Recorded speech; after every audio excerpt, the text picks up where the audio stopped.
வணக்கம் நண்பர்களே, welcome to day 8 of map series. இன்னைக்கு கேலிஸ்தெனிக்ஸ் பண்ணால் என்னென்ன அட்வான்டேஜ் அண்ட் என்னென்ன டிஸ்அட்வான்டேஜ்னு சொல்ல போகிறேன். அட்வான்டேஜை பொறுத்தளவுக்கும் கேலிஸ்தெனிக்ஸை பொறுத்தளவுக்கு எந்த எக்யூப்மெண்ட்டும் தேவையில்லை. ஸோ ஜிம்முக்கு மஸ்ட்டாக போய் தான் ஒர்க் அவுட் பண்ணணும் அப்படின்ட்டுலாம் இல்லை, நம்ம பாடி வெயிட் வச்சு ஒர்க் அவுட் பண்ணிக்கலாம். கேலிஸ்தெனிக்ஸ் உங்கள் பாடியோட பேலன்ஸ், கோஆர்டினேஷன் அண்ட் ஸ்ட்ரென்த்தெல்லாம் இம்ப்ரூவ் பண்ணும். ஸோ உங்கள் பாடி லைட்டாக ஃபீல் ஆகும். And third, flexibility and mobility. Full range of மோஷன்லாம் உங்கள் பாடி மூமெண்ட் இருக்கும். அண்ட் கடைசியாக பார்த்தீங்கன்னா உங்கள் பயத்தை ஓவர் கம் பண்ணலாம்.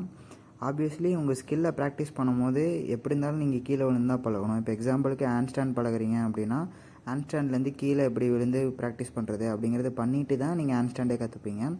கேலிஸ்தெனிக்ஸோட மெயின் டிஸ்அட்வான்டேஜ் டைம் தான். ஒரு ஸ்கில்லை கற்றுக்கணுனாலும் அதுக்கு ரொம்ப டைம் எடுக்கும். அதுக்கப்புறம் பார்த்தீங்க அப்படின்னா ப்ரோக்ரெசிவ் ஓவர்லோடு கம்மியாக தான் இருக்கும். ஏன்னா நீங்கள் பாடி வெயிட் வைஸ் தான் பண்ண போகிறீங்க. ஸோ ப்ரோக்ரெசிவ் ஓவர்லோடுங்கிறது மோஸ்ட்லி இருக்காது. அப்புறம் லிமிட்டெட் மசில் ஐசோலேஷன். உங்களால் தனியாக ஒரு மசில்னு தனியாக எடுத்து எக்ஸசைஸ் பண்ண முடியாது. அதேமாரி லெக் ட்ரைனிங், நீங்கள் ஜிம்மில் ஒர்க் அவுட் பண்ணுற மாதிரி இன்டென்சிவாலாம் லெக்குக்கு போட்டு பண்ண முடியாது. உங்களோட பாடி வெயிட் வச்சு தான் பண்ண முடியும். அப்புறம் கடைசியாக ஒரு முக்கியமானது இன்ஜுரி. கேலிஸ்தெனிக்ஸை பொறுத்த அளவுக்கு இன்ஜுரிங்கிறது ரொம்ப முக்கியமான பார்ட். தப்பாக பண்ணால் இன்ஜுரி கன்ஃபார்ம்.